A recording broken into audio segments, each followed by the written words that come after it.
മുളപ്പിച്ച ചെറുപയർ നിങ്ങൾ ഇതുപോലെ കഴിച്ച് നോക്കിയിട്ടുണ്ടോ? കഴിക്കാത്തവർ ഇതുപോലെ ഒന്ന് കഴിച്ച് നോക്ക്.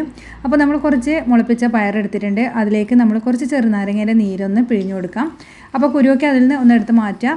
അതിനുശേഷം നമുക്ക് അതിലേക്ക് കുറച്ച് കുരുമുളക് പൊടി ചേർത്ത് കൊടുക്കാം. ഒരുപാട് കൂടി പോകണ്ട, ആവശ്യത്തിന് മാത്രം ചേർത്ത് കൊടുത്തിട്ട് നമുക്കിനി അതിലേക്ക് ചേർക്കേണ്ടത് കുറച്ച് ഉപ്പാണ്. അതും ആവശ്യത്തിന് മാത്രം ചേർത്ത് കൊടുക്കാം. എന്നിട്ട് നമുക്ക് നല്ലതുപോലെ ഇതൊന്ന് മിക്സ് ചെയ്തെടുക്കാം. അപ്പോൾ നമ്മളിത് വേവിക്കാണ്ട് പച്ചക്കാണ് കഴിക്കുന്നത്. അപ്പോൾ പച്ചക്ക് അതായത് അതിൻ്റെ മുളേൻ്റെ ആ ഒരു ചൊവയുണ്ടാകും. അപ്പോൾ അത് ഇഷ്ടമില്ലാത്തവർക്ക് വേവിച്ചിട്ട് ഇതുപോലെ കഴിക്കാം. അല്ലെങ്കിൽ നിങ്ങൾക്ക് വേവിച്ചിട്ട് ഇതിലേക്ക് ഇതിൻ്റെ കൂടെ തന്നെ കുറച്ച് ഉള്ളിയും അതുപോലെ കുറച്ച് തക്കാളി അതുപോലെ കുക്കുംബറൊക്കെ അരിഞ്ഞിട്ടും ചേർക്കാം. അപ്പോൾ ഇതുപോലെ നിങ്ങളൊന്ന് കഴിച്ച് നോക്കുക. അപ്പോൾ ചെറുപയറിൽ ഒരുപാട് പ്രോട്ടീൻ അടങ്ങിയിരിക്കുന്നുണ്ട്. അപ്പോൾ ചെറുപയർ മുളപ്പിക്കുമ്പോൾ അതിൻ്റെ ആ ഒരു അളവ്, അതായത് നമ്മളെ അതിലടങ്ങിയിരിക്കുന്ന വൈറ്റമിൻസിൻ്റെ ഒക്കെ അളവൊന്ന് കൂടുക ചെയ്യുന്നത്. അപ്പോൾ നമ്മളെ മുടിക്കും സ്കിന്നിനൊക്കെ വളരെ നല്ലതാണ് ഇതുപോലെ പയർ കഴിക്കുന്നത്. അപ്പോൾ എല്ലാവരും ഒന്ന് ഉണ്ടാക്കി നോക്കണേ.